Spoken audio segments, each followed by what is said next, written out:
tal, amigos televidentes? Buenas noches, bienvenidos a esta nueva presentación de la prensa de hoy. Melvin Matthews con ustedes, esperando que nuestro colega Elido Pérez se reponga de salud y esté con nosotros la próxima semana.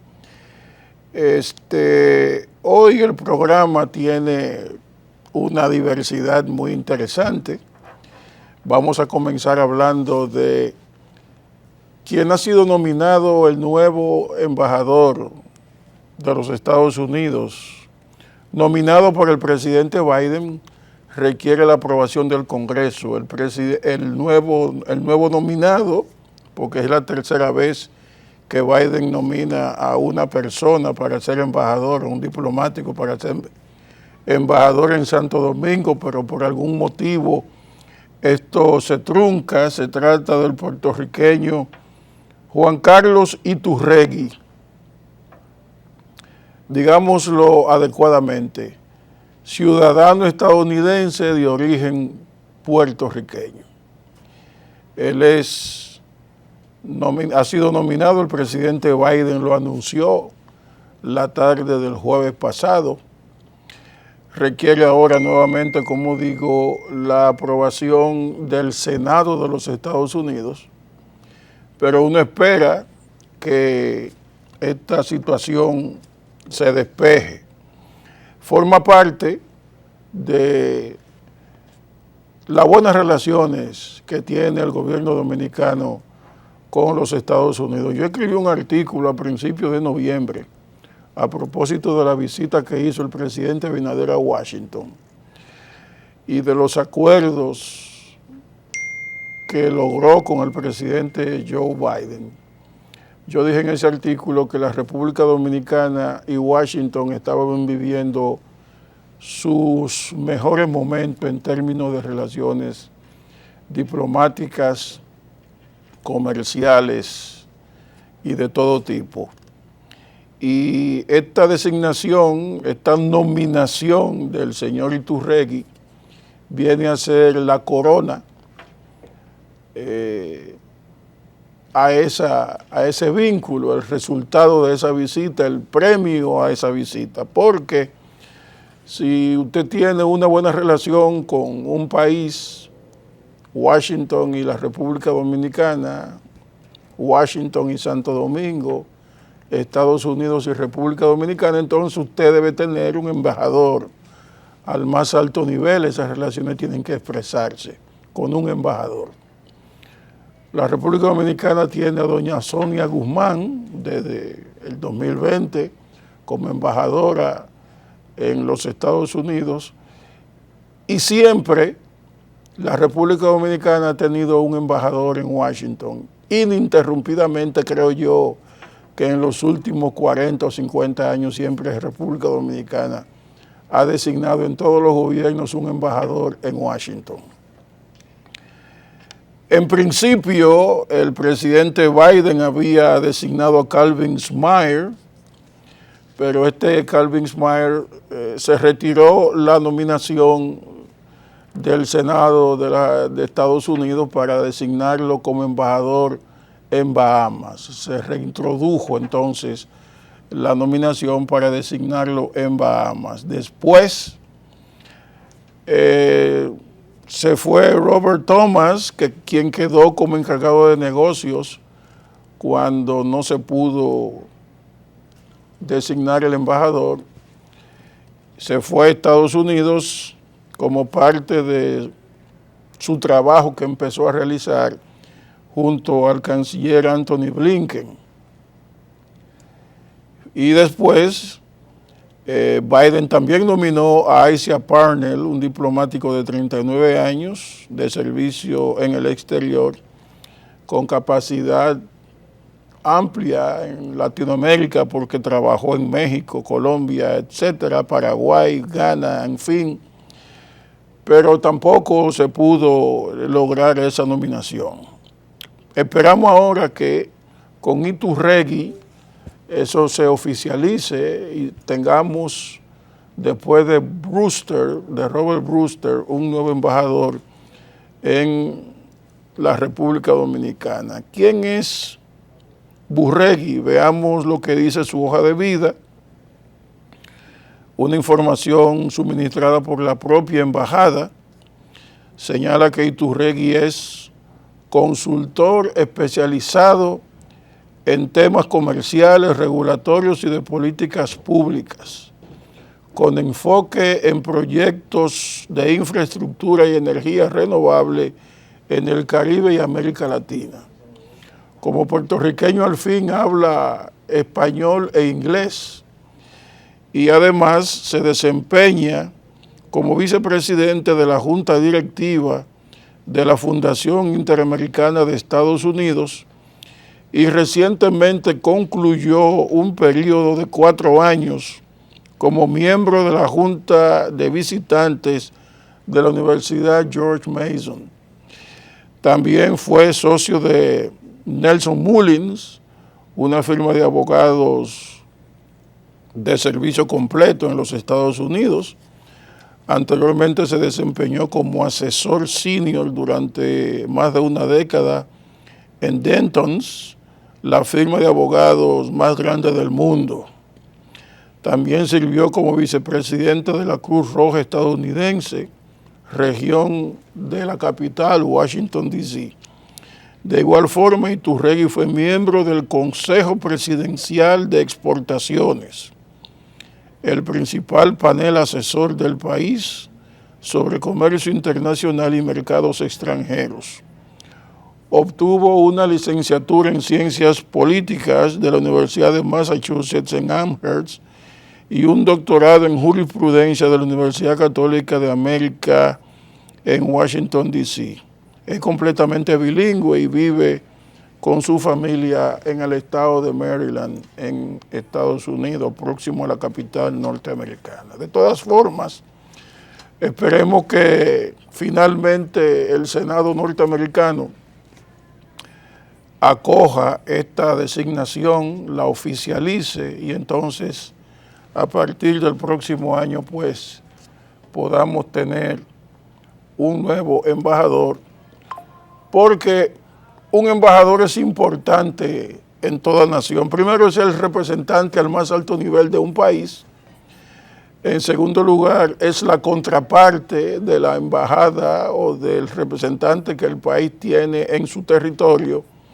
Y en tercer lugar, es quien dirige la política que traza el Departamento de Estado, la Secretaría de Estado de Estados Unidos, que está hoy a cargo del señor Blinken, Anthony Blinken, y ese es el que mantiene las relaciones bilaterales entre Estados Unidos y la República Dominicana en todos los sentidos. Esa es la principal figura estadounidense pública, el representante del gobierno de los Estados Unidos en la República Dominicana. Y por tanto, ese señor cumple un rol diplomático en primer lugar. En segundo lugar, cumple una función de convivencia con el país donde está representado. Por eso, un diplomático al más alto nivel como embajador siempre tiene que ser bienvenido en una nación como la nuestra, que ha tenido un vínculo con los Estados Unidos desde finales del siglo XIX. Desde finales del siglo XIX, 1880 y tanto por ahí, cuando Estados Unidos finalmente reconoció a la República Dominicana y se hizo un acercamiento entre los dos países. Es muy importante esto porque se acallan las versiones de que había alguna conflictividad con la República Dominicana que impedía tener un embajador, pero eso eran chismes de patio que venían de los sectores políticos adversos al régimen y finalmente esto se ha despejado. Vamos a hacer la siguiente pausa.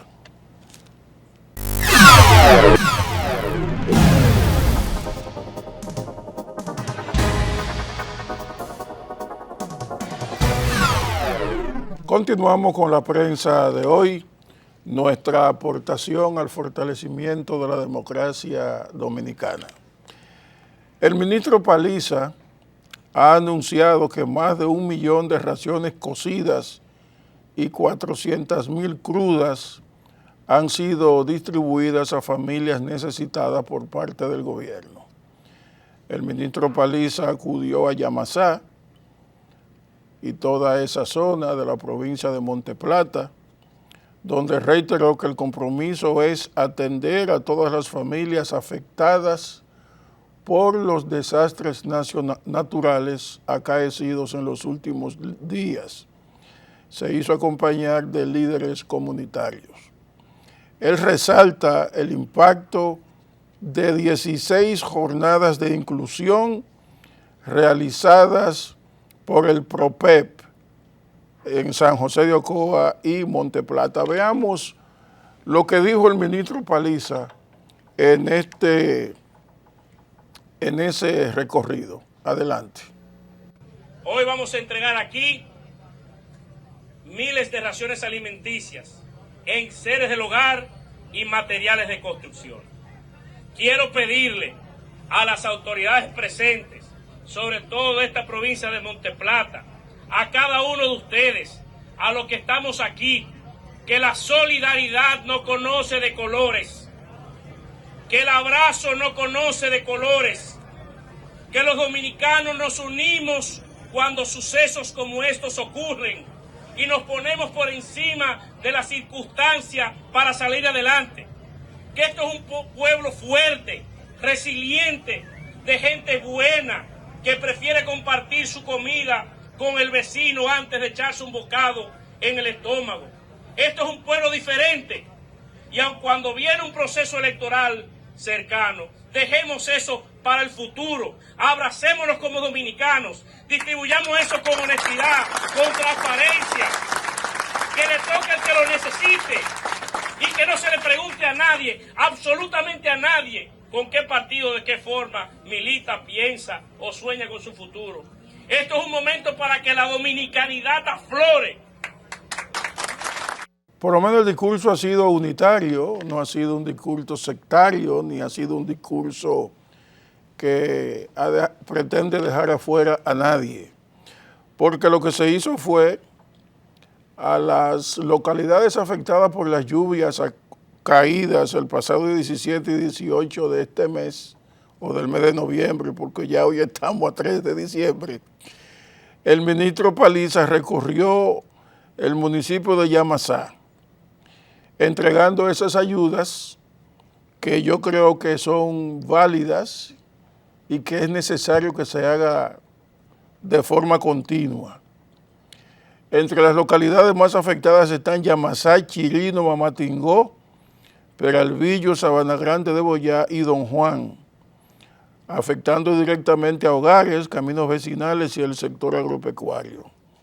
Ustedes vieron ahí patanas de zinc, madera, colchones y miles de raciones de alimentos del Plan de Asistencia Social de la Presidencia, las cuales fueron entregadas a las autoridades y líderes comunitarios para que sean entregadas a las familias que vieron colapsar sus hogares y que de manera impotente no han podido salir de la situación gravosa y calamitosa en la cual quedaron luego de los torrenciales aguaceros y las inundaciones ocurridas el 17 y el 18 de este mes. Según cálculos de personas entendidas en temas de cambio climático, estas lluvias pueden presentarse fuera de temporada y pueden presentarse en cualquier momento. Lluvias inesperadas, milímetros de lluvias inesperados, cuantiosos, inundaciones y todo eso. Entonces, ¿cuáles son los sectores más afectados? Sencillamente los más vulnerables, los más pobres, los más carenciados, aquellos que tienen viviendas destartaladas, aquellos que tienen viviendas mal construidas, en zonas cercanas a los ríos. Todo eso provoca que el gobierno debe ir en ayuda de los más necesitados. Coincido con la campaña electoral y siempre se va a juzgar el tema de la campaña electoral. Siempre se va a ver eso como parte del negocio electoral.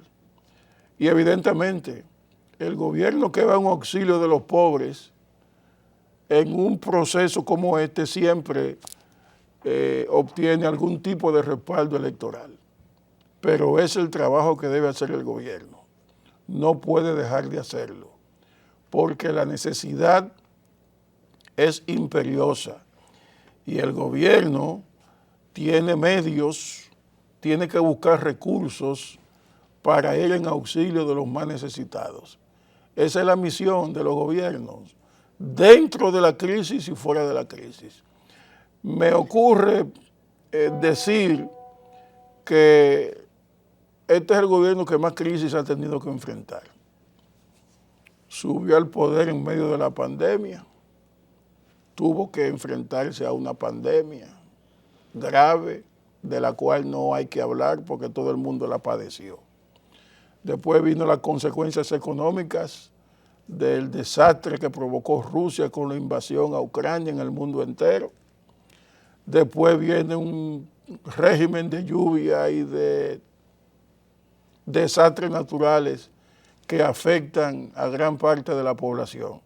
Entonces, todas estas cosas han tenido que mantener al gobierno con un presupuesto prácticamente de emergencia. Solo en el subsidio de los combustibles para contrarrestar los efectos económicos y financieros de la guerra de Ucrania, con eso es suficiente. Con eso ha sido suficiente, con los subsidios.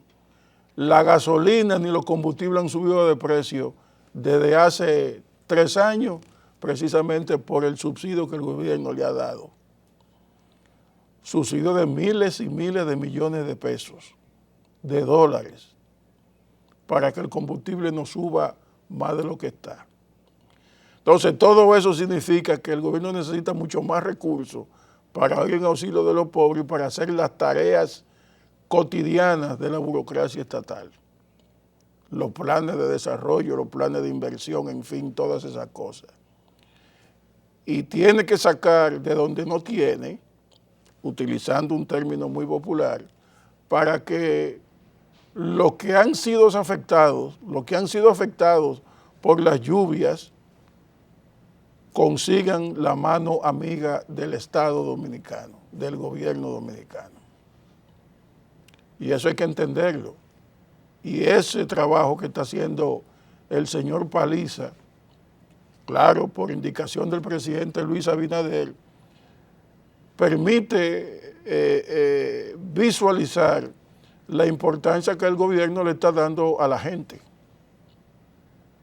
La importancia que el gobierno le está dando a la gente, porque podría quedarse cruzado de brazos y entonces ahí sí la opinión pública y la oposición hace pasto del gobierno dominicano. Es importante tomar en cuenta que cuando ocurren estos desastres naturales nadie está preparado para enfrentarlos y no se sabe quiénes serán las víctimas y no se sabe por dónde vendrán las inundaciones y no se sabe cuáles serán los sectores que saldrían afectados por ese desastre o por el paso de ese desastre natural. Y conste que todavía por aquí no ha venido un terremoto como el que devastó Haití en el año 2010 y ojalá nunca llegue, porque nuestra condición no sobrevive exitosamente a un proceso natural como ese. Y uno debe estar preparado, porque si ocurrió en Haití, puede ocurrir de este lado. No importa si fue en el 2010 o en el 2030 o en el 2024 o el 2025. Lo más importante es que el cambio climático ha puesto al mundo de rodillas. Y nosotros, la República Dominicana, esta isla, es sumamente vulnerable al cambio climático, como son las islas anglófonas del Caribe, como es Puerto Rico, Cuba, la costa atlántica de la Florida, como es Bahamas y todas esas islas del Caribe, que siempre salen gravemente afectadas por el paso de los ciclones o de los huracanes. Y nosotros no somos la excepción. Vamos a la pausa.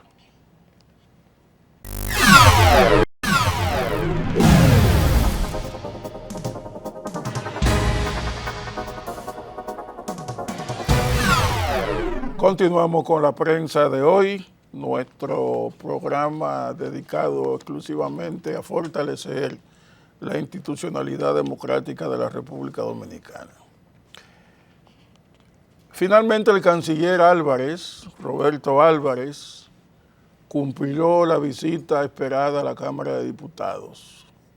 Se reunió el jueves con 3 comisiones de la Cámara de Diputados,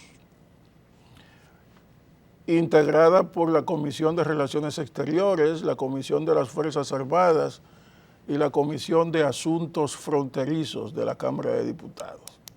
Esta visita se había pospuesto en varias ocasiones por razones que no viene al caso mencionar, pero finalmente se cumplió esa invitación que le hizo la Cámara de Diputados o las comisiones de la Cámara de Diputados al canciller Roberto Álvarez para hablar sobre la situación del canal que construye Haití en la zona fronteriza y que ha desatado un conflicto diplomático entre ambos países. Además, hablar de la estabilización de la crisis interna del vecino país.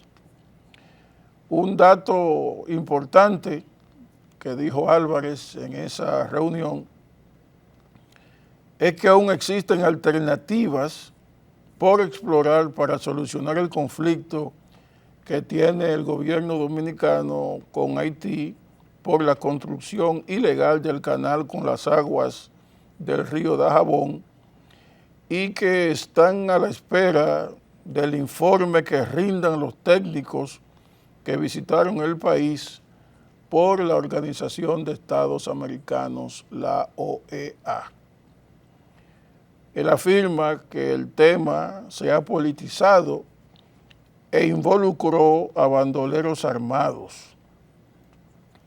Dijo que esperan que con la Organización de Estados Americanos y la Fuerza de Estabilización que empiece a liderar la República de Kenia y con la resolución 2699 del Consejo de Seguridad de la ONU, se abre la oportunidad de restaurar la institucionalidad y el orden público en Haití. Ahí hay 3 temas. El informe de la OEA parece que es muy riguroso, muy complicado, muy técnico. Se ha demorado bastante tiempo ya. Hace 2 meses que esa comisión de la OEA visitó la República Dominicana y visitó Haití. Se entrevistó con los funcionarios dominicanos que tienen que ver con el tema, con el conflicto, incluyendo al canciller Álvarez. Y aún ese informe no se conoce, no ha tenido resultados. Parece que es muy complicado desde el punto de vista técnico, desde el punto de vista político y diplomático. En segundo lugar, el tema de la intervención militar ordenada por la ONU, por el Consejo de Seguridad de la ONU, una misión internacional que encabeza Kenia con la aportación de 1,000 policías kenyanos y que al mismo tiempo ha recibido el apoyo físico, el compromiso de enviar tropas de otros países, incluyendo algunos de la región del Caribe, como por ejemplo Bahamas, que ha dicho que enviará algunos policías, Jamaica, en fin. El caso es que se ha armado una fuerza internacional de pacificación que Kenia ha resuelto los problemas políticos internos necesarios para obtener la aprobación de su parlamento, de sus funcionarios, de la opinión pública kenyana, para proceder a armar el cuerpo militar con el cual llegará a Haití. No se sabe en qué fecha, pero se supone que entre finales de diciembre y principios de enero, o en el mes de enero, estará la Fuerza de Intervención Internacional de Pacificación, otra nuevamente, en Haití, pisando suelo haitiano. Muy difícil porque Haití es un estado virtualmente fallido, como muy bien dijo aquí en el país el expresidente español Felipe González, e intervenir en un país en esas condiciones significa que tendrá que lucharse cuerpo a cuerpo con las bandas armadas que hoy gobiernan prácticamente el 70% del territorio haitiano y que no permiten al gobierno de Haití, encabezado por el primer ministro Ariel Henry, trabajar y organizar institucionalmente esa nación. Y el tercer aspecto es la esperanza de que tras esta intervención se pueda abrir la oportunidad, como dice el canciller Álvarez, de restaurar la institucionalidad y el orden público en Haití. Ese es un tema que después del asesinato de Jovenel Moïse se hace bastante difícil en Haití, porque el asesinato de Moïse desató fuerzas internas que tanto en los gobiernos de Preval y hasta en el gobierno de Martelly se mantuvieron tranquilas, se mantuvieron de alguna manera trabajando a la sombra, sin producir daños a la institucionalidad, pero el peor daño que produjo algún grupo dentro de Haití, que todavía no ha sido identificado, fue el asesinato de Jovenel Moïse, que fue el tercer presidente consecutivamente electo en Haití después de la caída y de los incidentes que ocurrieron con Aristide, con Beltrán Aristide, de ese tiempo, de ese periodo en el cual la MINUSTAH tuvo que salir después de 17 años en Haití. Bueno, el primer gobierno de ese tipo fue el de Preval, que duró 8 años, después vino el presidente Martelly y finalmente el de Jovenel Moïse. Se ha roto toda la institucionalidad en Haití y sencillamente lo que prima allí es la anarquía dirigida por esas bandas criminales. Entonces, dice nuestro canciller que después de la intervención haitiana se espera un proceso de estabilización. Uno espera que la intervención acabe con las bandas físicamente, lo que supone una lucha encarnizada. Si es que estas bandas armadas se deciden a enfrentar a las tropas interventoras en Haití, que es lo más probable, conociendo la belicosidad y la preponderancia que tienen estos grupos armados dentro de Haití y lo bien armados que están. Entonces, al final, eso se tomará bastante tiempo. Uno espera que ese tema de la intervención de Haití no produzca tantas alteraciones que ponga en peligro la seguridad fronteriza de la República Dominicana. No sé cómo los estrategas de esa intervención pretenden llevarla a cabo, pero Ya la operación está en curso, el financiamiento se conoce, según Washington es de $100 millones y según Kenya también. Las tropas están hoy ya organizándose y es probable, como dije, que eso se produzca pronto. ¿Cuál debe ser la actitud dominicana frente a ese tema? La que recomendó Felipe González. Ninguna, no hacer nada, dejar que intervengan allí y asegurar la frontera y punto. Con la esperanza de que esa intervención dure poco tiempo. Dure poco tiempo y se pueda entrar entonces en el proceso que el canciller avista a la clara de un nuevo periodo, de un proceso de apertura institucional mediante elecciones. Uno espera que hayan elecciones en Haití. Ariel Henry se ha dicho que quiere seguir en el poder. Hay muchos aspirantes. El jueves Estados Unidos dio un paso raro con relación a Haití porque le dio carta de ruta a una figura tenebrosa que se llama Guy.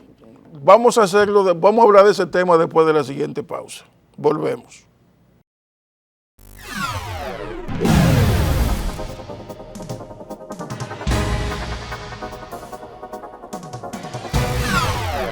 Estados Unidos dio un paso controversial el pasado jueves, cuando repatrió a Haití a un ciudadano tenebroso, a Guy Philippe. Guy Philippe, quien había sido extraditado a Estados Unidos acusado de narcotráfico y que admitió los cargos en los Estados Unidos, cumplió un periodo en las cárceles de Estados Unidos y finalmente fue repatriado el pasado jueves a Haití. Hay un cable de la Associated Press que dice que el conocido dirigente golpista Guy Philippe, es importante esta información, regresó a Haití el jueves repatriado por el gobierno estadounidense, lo que generó temores de que su presencia provoque mayores trastornos en un país en garras de la violencia pandillera y la inestabilidad política. Eso es como usted echarle un poco de gasolina a un fuego ya encendido. No estaba claro qué papel se espera que cumpla Philippe en Haití, si hay que jugar alguno. El país está siendo asediado por pandillas que adquirieron un poder extraordinario en el vacío político generado por el asesinato del presidente Jovenel Moïse en julio del 2021. Philippe, un líder carismático, encabezó un golpe de Estado en el año 2004 contra Jean-Bertrand Aristide. Tenía fuertes vínculos con la policía, con políticos y la élite empresarial haitiana. Esto lo dijo Robert Fatton, que es un experto en política haitiana y es profesor de la Universidad de Virginia, que está citado por la agencia noticiosa AP. Si se revisaran esos vínculos, no está claro. Lo que sí está muy claro es que Guy Philippe siempre se ha considerado una suerte de figura mesiánica que debería gobernar Haití. Yo no pienso que una figura como Guy Philippe será respaldada o será la carta que jugará Washington para, después que triunfe la intervención de Kenya, organizar un proceso electoral y favorecer el ascenso al poder de Guy Philippe. Yo no creo eso. Pero es lo que está insinuando esta información de la agencia Associated Press, prensa asociada. El abogado de Philippe, Jean-Joseph Luchité, confirmó a The Associated Press que Philippe arribó a Puerto Príncipe el jueves por la mañana. Hay una tradición con este tipo de personas que Estados Unidos facilita su regreso a una nación en crisis. Ocurrió con Balaguer en el año 1965 en medio de la guerra.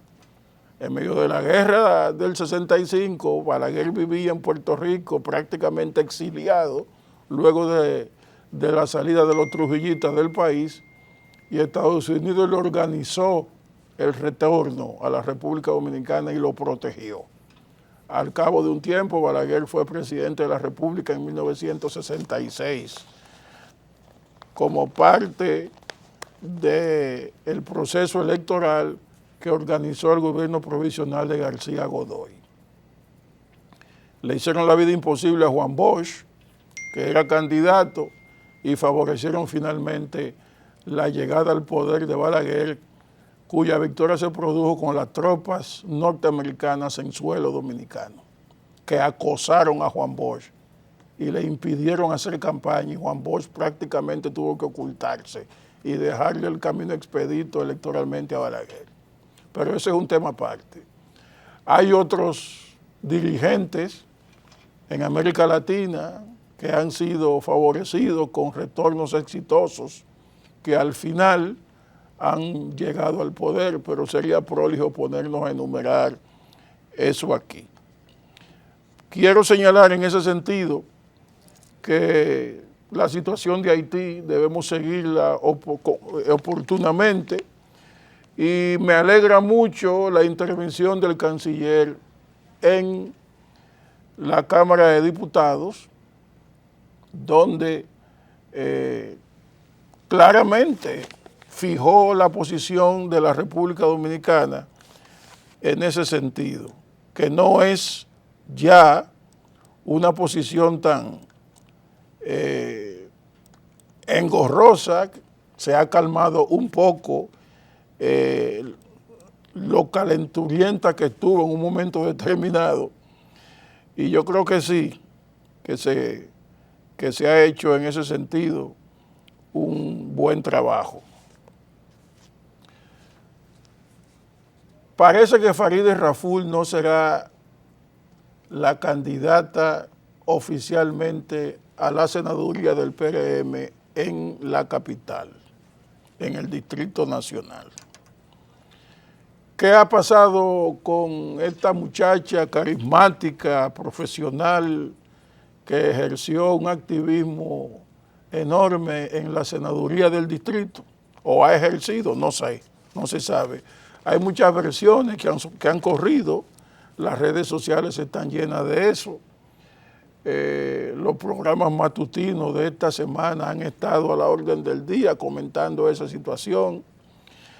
Y yo pienso que si ha ocurrido algún traspiés político con Farideh Raful, que ha obligado a la dirigencia del PRM a buscar otras opciones, incluyendo una alianza con Guillermo Moreno u otro candidato, pues debe decirse abiertamente qué ha ocurrido, y entonces, si es por razones de encuesta, si se debe a otra situación, es importante que se diga, porque Farideh Raful es una mujer joven, una mujer política con un futuro político muy claro, representa una generación de personas jóvenes que son críticos, que son empresarios, que son emprendedores, quise decir, en el terreno político, y que pueden aportar muchísimo